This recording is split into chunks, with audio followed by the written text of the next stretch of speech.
Yun na nakamonitor na kami sa nakamonitor na ako sa ginawa naming Honda Civic. Honda Civic, what's up yo? What's up yo? Tawag doon, abnormal shifting kanina. Maabot ng 4,000 plus RPM. Ngayon nasa normal na siya. Ayun, susubukan namin to ngayon sa paakyat na kalsada para malaman yung lakas ng ng makina at saka power niya ng transmission. Yun, ayan na, paakyat, let's go. Yan,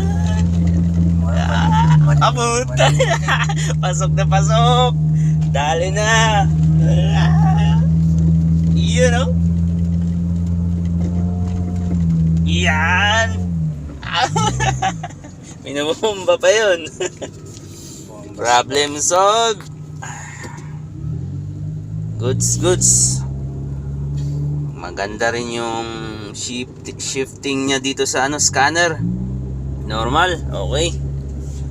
Bayad. Bayad na lang. Bayad na lang kulang.